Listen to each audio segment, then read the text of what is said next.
ನಮಸ್ಕಾರ ಪ್ರಿಯ ವೀಕ್ಷಕರೇ, ಮೂಡಲ ಧ್ವನಿ ಹರಳ ಪಬ್ಲಿಕ್ ಕನ್ನಡ ಯೂಟ್ಯೂಬ್ ಚಾನಲ್ಗೆ ಒಮ್ಮೆ ಸಬ್ಸ್ಕ್ರೈಬ್ ಮಾಡಿ, ಬೆಲ್ ಐಕಾನ್ ಪ್ರೆಸ್ ಮಾಡಿ, ಹೊಸ ಹೊಸದನ್ನು ನೋಡ್ತಾ ಇರಿ. ಶೇರ್ ಮಾಡಿ, ಲೈಕ್ ಮಾಡಿ, ಕಮೆಂಟ್ ಬಾಕ್ಸಲ್ಲಿ ಕಮೆಂಟ್ ಹಾಕಿ.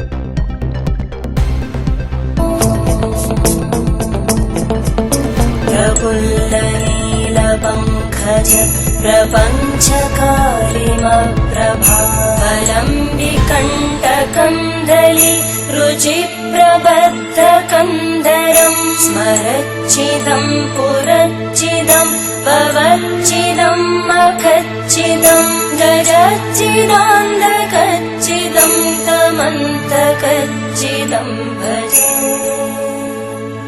अखर्व सर्वमङ्गला कलाकदम्बमञ्जरी रसप्रवाहमाधुरी विजृ ಅಜಸುತನಧ್ವರ ಭಜನೆಗೆ ಕಡಿಸಿದೆ ಅಜಗರ ಮಂದಿರ ಗಜಮುಖ ಜನಕನ ಗಜಗಮನ ಮುನಿತನು ಜನಕಾಯ್ದನ ವೃಜ ಮುನಿ ವಂದಿತ ಭಜಿಸುವೆ ನಿನ್ನನು ಶಂಭೋ ಸ್ವಯಂಭೋ ಸಂಭವಾನಂಬಿದೆ ಕಾಯೋ ಜಂಭಾರಿನುತ ಭವ ಜಂಭಾರಿನುತ ಭವ.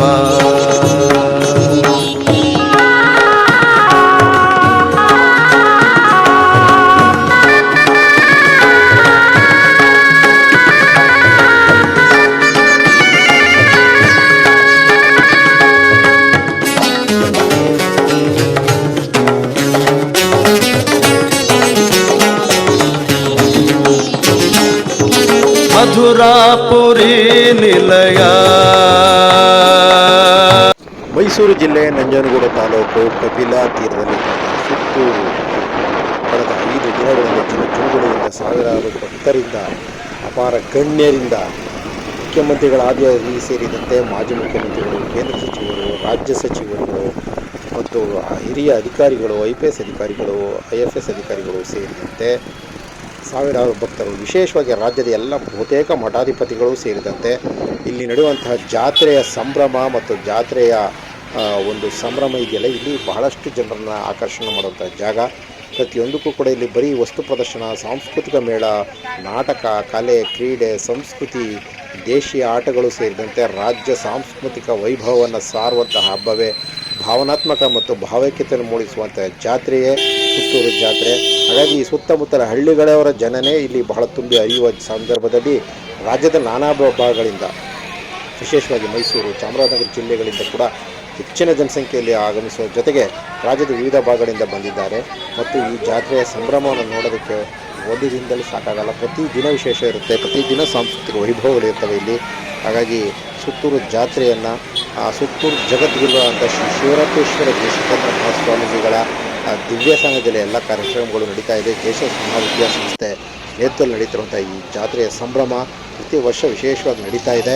ಹಾಗಾಗಿ ಇಲ್ಲಿನ ಜಯಂತಿಗೆ ಬಹಳಷ್ಟು ಜನರು ಭಾಗವಹಿಸಿ ಇಲ್ಲಿನ ಒಂದು ಭಕ್ತಿ ಭಾವಗಳನ್ನು ಮತ್ತು ವಿಶೇಷವಾದಂತಹ ಒಂದು ಸಂಭ್ರಮವನ್ನು, ಜಾತ್ರೆಯಿಂದ ಜನ ಮರಳೋ ಜಾತ್ರೆ ಮರಳೋ ಅನ್ನೋದು ಒಂದೇ ವಿಶೇಷ ಅಲ್ಲ, ಇಲ್ಲಿ ಎಲ್ಲವೂ ಕೂಡ ಸಿಗುತ್ತೆ. ಬರೀ ಜಾತ್ರೆಯಲ್ಲಿ ಸುಮ್ಮನೆ ಜನಜಂಗುಳಿ ತುಂಬಿರೋದರಲ್ಲ, ಇಲ್ಲಿ ಪ್ರತಿಯೊಂದು ಕೂಡ ವಿಶೇಷವಾದಂಥ ಜಾತ್ರೆ ಇದು. ಹಾಗಾಗಿ ಈ ಜಾತ್ರೆಯನ್ನು ನೋಡಲು ಮತ್ತು ಬರಲು ಬಹಳಷ್ಟು ಸಮಯ ಬೇಕು. ಮತ್ತು ಇಲ್ಲಿನ ಜನಜಂಗುಳಿ ನೋಡಿದಾಗ ಒಂದು 4-5 ಕಿಲೋಮೀಟರ್ ಸುತ್ತಮುತ್ತ ವ್ಯಾಪ್ತಿ ಪ್ರದೇಶದಲ್ಲಿ ಕಾಲ್ನಡಿಗೆಯಲ್ಲಿ ಬರಬೇಕಾಗಬಹುದು. ವಾಹನಗಳನ್ನು ಪಾರ್ಕ್ ಮಾಡೋದು ಬಹಳ ಕಷ್ಟ ಆಗುತ್ತೆ. ಅಷ್ಟೊಂದು ಸಂಭ್ರಮ, ಅಷ್ಟೊಂದು ಜಾತ್ರೆ ಜನಜಂಗುಳಿ ಇರ್ತದೆ. ಹಾಗಾಗಿ ಲಕ್ಷಾಂತರ ಜನರು ಇಲ್ಲಿ ಈ ಜಾತ್ರೆಯನ್ನು ಬಂದು ಹೋಗುವಂಥ ಜಾಗ ಇದು. ಹಾಗಾಗಿ ಪ್ರತಿನಿತ್ಯ ಸಾವಿರಾರು ಜನರಿಗೆ ಬೆಳಗ್ಗೆ, ಮಧ್ಯಾಹ್ನ, ರಾತ್ರಿ ಹಾಗೆ 3 ಬೆಳಗ್ಗೆಯಿಂದ ರಾತ್ರಿವರೆಗೂ ಕೂಡ ಪ್ರಸಾದ ವ್ಯವಸ್ಥೆ ಮಾಡಿದ್ದಾರೆ. ಪ್ರಸಾದ ವ್ಯವಸ್ಥೆ ಕೂಡ ಬಹಳ ಅಚ್ಚುಕಟ್ಟಾಗಿರ್ತದೆ, ಅದೊಂದು ವಿಶೇಷ. ಸಾಮಾನ್ಯ ಭಕ್ತರಿಗೂ ಕೂಡ ಇಲ್ಲಿ ಅಚ್ಚುಕಟ್ಟಾದ ಪ್ರಸಾದ ವ್ಯವಸ್ಥೆ ಸಿಗುತ್ತೆ. ಸ್ವಲ್ಪ ತಾಳ್ಮೆಯಿಂದ ಈ ಜಾತ್ರೆಯನ್ನು ವೀಕ್ಷಣೆ ಮಾಡೋರಿಗೆ, ತಾಳ್ಮೆಯಿಂದ ಇರೋರಿಗೆ ಮತ್ತು ತಾಳ್ಮೆಯಿಂದ ಪ್ರತಿಯೊಂದನ್ನು ಕೂಡ ಕಾತರವನ್ನು ಬಿಟ್ಟು ಒಂದು ತಾಳ್ಮೆಯಿಂದ ಇದ್ದರೆ ಈ ಜಾತ್ರೆಯನ್ನು ಬಹಳ ಸುಲಭವಾಗಿ, ಬಹಳ ವಿಶೇಷವಾಗಿ ಎಂಜಾಯ್ಮೆಂಟ್ ಮಾಡಬಹುದು. ಈ ಜಾತ್ರೆ ಒಳಗಡೆ ಭಾಗವಹಿಸೋದೇ ಒಂದು ವಿಶೇಷ ಸಂಭ್ರಮ ಅಂತ ಹೇಳ್ಬೋದು. ರಾಜಕಾರಣಿಗಳ ದಂಡಿರ್ತದೆ, ರಾಜಕೀಯ ಭಾಷಣಗಳನ್ನು ಕೇಳೋರಿಗೆ ಮತ್ತು ರಾಜಕೀಯ ವಿಷಯಗಳನ್ನ ಕೇಳೋಕ್ಕೆ ಅದಕ್ಕೆ ಒಂದು ವೇದಿಕೆಗಳಿದೆ, ಮತ್ತು ಸಾಂಸ್ಕೃತಿಕ ಕಲಾರವನ್ನು ನೋಡೋದಕ್ಕೆ ಅದಕ್ಕೊಂದು ಸಂಭ್ರಮ, ಅದಕ್ಕೊಂದು ವೇದಿಕೆಗಳಿದೆ.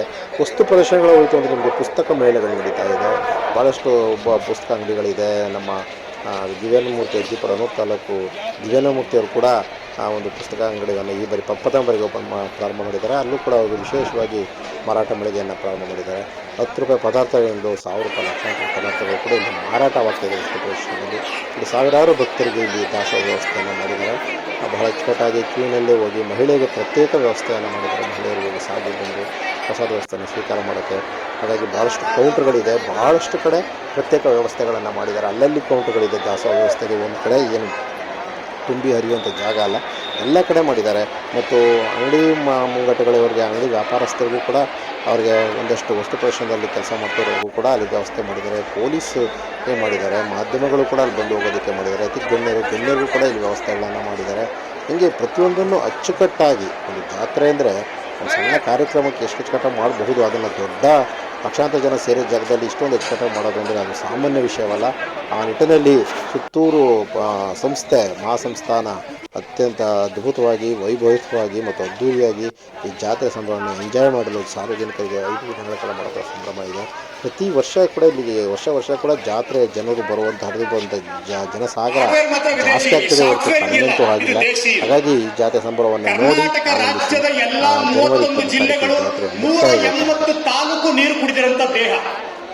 ಈ ವೇಷ ನಂದಲ್ಲ. ನಾನು 1999ರಿಂದ 2007ನೇ ಇಸ್ವಿವರೆಗೆ ನಾನು ಸಹ ಸರ್ಕಾರದಲ್ಲಿ ಒಬ್ಬ ಗೆಜೆಟ್ ಅಧಿಕಾರಿಯಾಗಿ ಸೇವೆ ಸಲ್ಲಿಸಿದಂತ ಒಂದು ಅವಕಾಶ ಭಗವಂತ ಕೊಟ್ಟಿದ್ದ. ಬಹುಶಃ ಎಂತ ಅನುಬಂಧನ, ಸಂಬಂಧನ, ಋಣಾನುಬಂಧನ ಗೊತ್ತಿಲ್ಲ. ಸ್ವಾಮಿಗಳ ಸಹೋದರರು 1999ರಲ್ಲಿ ಪಾಂಡುಪುರ ಉಪವಿಭಾಗದಲ್ಲಿ ವಿಭಾಗಾಧಿಕಾರಿ ಆದಾಗ ನಾನು ಪ್ರೊಬೇಷನರಿ ಅಧಿಕಾರಿಯಾಗಿ ಪಾಂಡುಪುರ ತಾಲೂಕಿನಲ್ಲಿ ಸೇವೆ ಸಲ್ಲಿಸ್ತಾ ಇದ್ದೆ. ಸುಮಾರು 2007ರಲ್ಲಿ ಸರ್ಕಾರದ ಕೆಲಸಕ್ಕೆ ರಾಜೀನಾಮೆ ಕೊಟ್ಟು ಈಗ ನಾನು ಹಾಲಿ ರಾಷ್ಟ್ರ ಮತ್ತು ರಾಜ್ಯ ಮಟ್ಟದ ಸಂಪನ್ಮೂಲ ವ್ಯಕ್ತಿ. ರಾಜ್ಯದಲ್ಲಿ ಹೇಳೋದಾದ್ರೆ ಕೃಷಿ ಇಲಾಖೆ, ತೋಟಗಾರಿಕೆ ಇಲಾಖೆ, ರೇಷ್ಮೆ ಇಲಾಖೆ, ಪಶುಸಂಗೋಪನಾ ಇಲಾಖೆ, ಮೀನುಗಾರಿಕೆ ಇಲಾಖೆ, ಕೈಮಗ್ಗ ಮತ್ತು ಜವಳಿ ಇಲಾಖೆ, ಕುರಿ ಮತ್ತು ಉಣ್ಣೆಬ್ಬರಿ ನಿಗಮ, ಕುಕ್ಕಟಾಭಿವೃದ್ಧಿ ನಿಗಮ, ತಾಂಡಾಭಿವೃದ್ಧಿ ನಿಗಮ ಮತ್ತು ಕೇಂದ್ರ ಸರ್ಕಾರದ ನಬಾರ್ಡ್ ಮತ್ತು NCDCಗೆ ನಾನು ತರಬೇತುದಾರ ಮತ್ತು ಸಂಪನ್ಮೂಲ ವ್ಯಕ್ತಿ. ಈ ಒಂದು ಅನುಭವದಲ್ಲಿ ಕರ್ನಾಟಕ ರಾಜ್ಯದ 31 ಜಿಲ್ಲೆ 180 ತಾಲೂಕಿಗೆ ಬಹಳ ತಳಮಟ್ಟದಲ್ಲಿ ಸುತ್ತಂತ ವ್ಯಕ್ತಿ ನಾನು.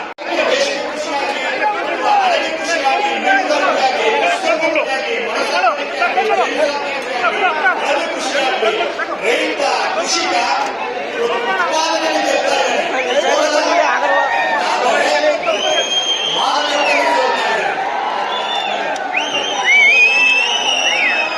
ಬಯಸ್ತಾ ಇದ್ದೀನಿ.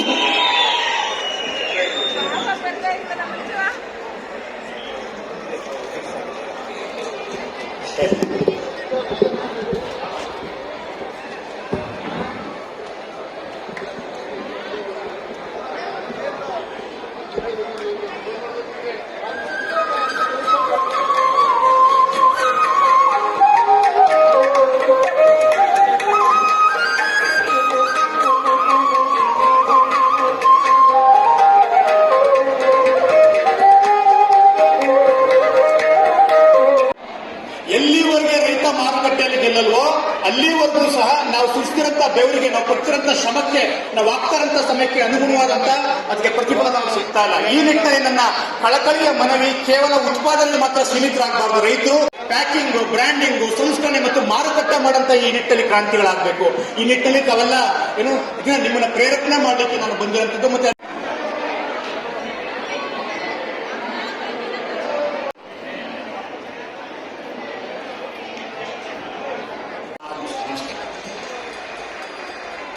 ರೈತರು ತಾವು ಬೆಳೆದ ಬೆಳೆಯನ್ನು ಯಾವ ರೀತಿ ಮಾರಾಟ ಮಾಡಬೇಕು ಎಂಬುದನ್ನ ವಿವರವಾಗಿ ತಿಳಿಸಿದಂತಹ ಯೋಗೇಶ್ ಅಪ್ಪಾಜಯ್ಯ ಅವರಿಗೆ ಇದೀಗ ಪರಮ ಪೂಜ್ಯ ಶ್ರೀ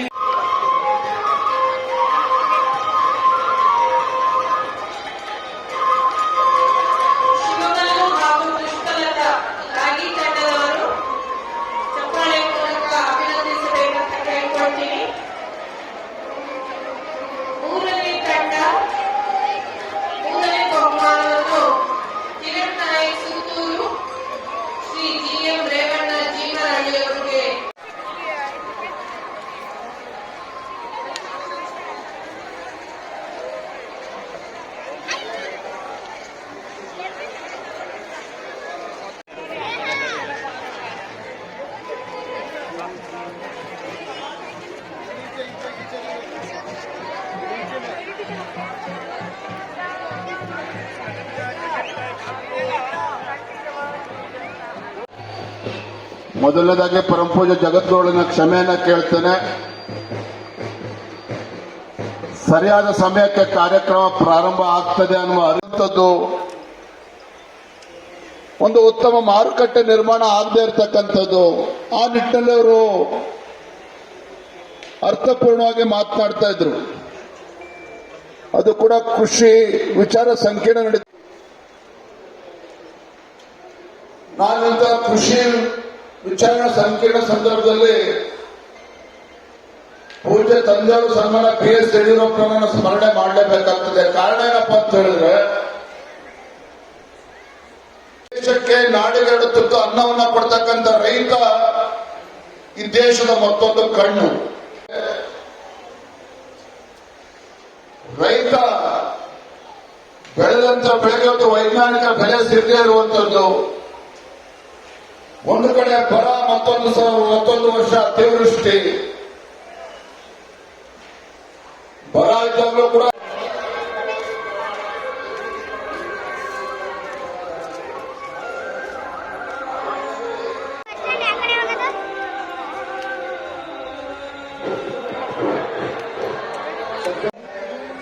ಲಕ್ಷ ದೀಪೋತ್ಸವದಲ್ಲಿ ಕಾರ್ಯಕ್ರಮದಲ್ಲಿ ಪಾಲ್ಗೊಳ್ಳುವ ಭಕ್ತಾದಿಗಳು ಕೂಟನೊಂದಕ್ಕೆ 20 ರೂಪಾಯಿಯಂತೆ ಕಾಣಿಕೆಯನ್ನು ಸಲ್ಲಿಸಿ ದೀಪೋತ್ಸವದಲ್ಲಿ ಪಾಲ್ಗೊಂಡು ಶ್ರೀ ಗುರುಕೃಪೆಗೆ ಪಾತ್ರರಾಗಬೇಕು ವಿನಂತಿ.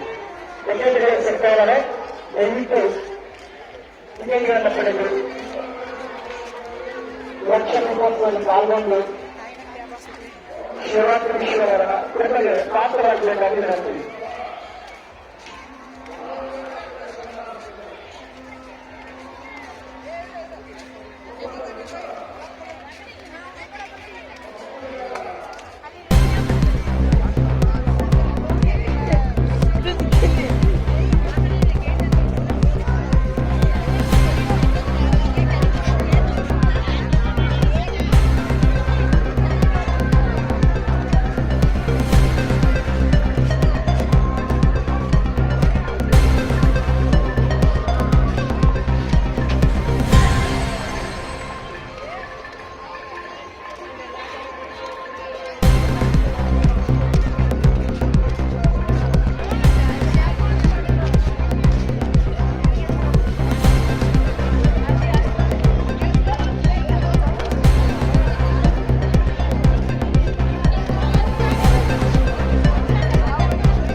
ದೇಹವೇ ದೇಗುಲವಯ್ಯ ಎನ್ನ ಕಾಳೆ ಕಂಬವಯ್ಯ ಎನ್ನ ದೇಹವೇ ದೇಗುಲವಯ್ಯ ಶಿರವೇ ಹೊನ್ನ ಕಳಶವಯ್ಯ ಶಿರವೇ ಹೊನ್ನ ಕಳಶವಯ್ಯ ಎನ್ನ ಕಾಳೆ ಕಂಬವಯ್ಯ ಎನ್ನ ದೇಹವೇ ಮನೆ ಅಂದ್ರೆ ತಪ್ಪು ಸರಿ ಇದ್ದಿರ್ತದೆ ಅದನ್ನ ಸರ್ ತಪ್ಪಿದ್ರೆ ಮನುಷ್ಯ ತಪ್ಪಿದ್ದರೆ ಏನಿಲ್ಲ ಸರ್ ದಯಮಾಡಿ ನಿಮ್ಮ ಒಂದು ಅನಿಸಿಕೆಗಳನ್ನ ಹೇಳ್ಬಿಟ್ರೆ ಸರ್ ಈ ಕಡೆ ಬನ್ನಿ ಸರ್.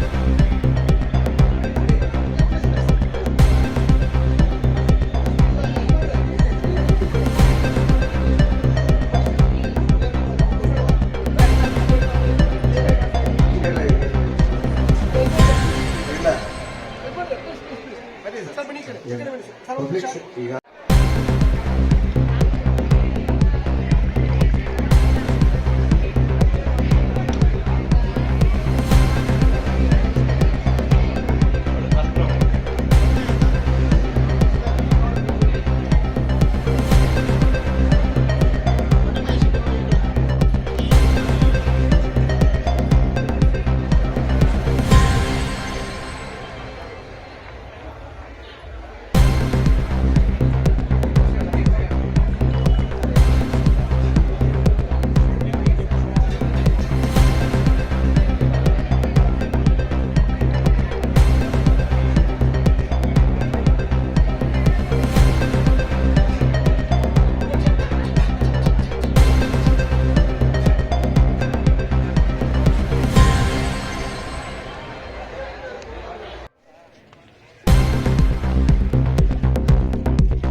ತೋರಿಸಿ ನೀವು ಈ ಕಡೆ.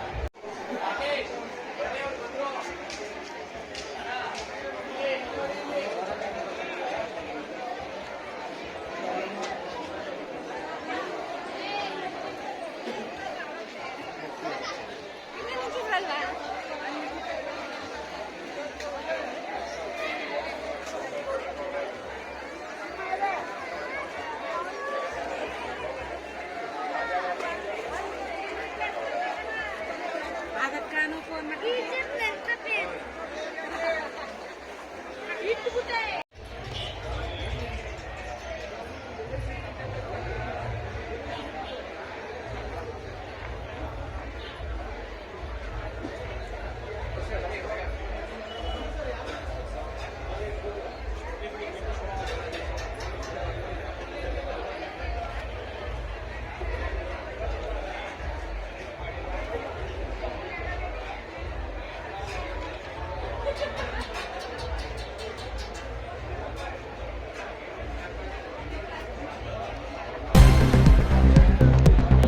ಮೂಡಲ ಧ್ವನಿ ಹವಳ ಪಬ್ಲಿಕ್ ಪವರ್ ಕನ್ನಡ ಯೂಟ್ಯೂಬ್ ಚಾನಲ್ಗೆ ಒಮ್ಮೆ ಸಬ್ಸ್ಕ್ರೈಬ್ ಮಾಡಿ, ಬೆಲ್ಲೈಕನ್ ಪ್ರೆಸ್ ಮಾಡಿ, ಹೊಸ ವಿಡಿಯೋಗಳನ್ನ ನೋಡ್ತಾರೆ.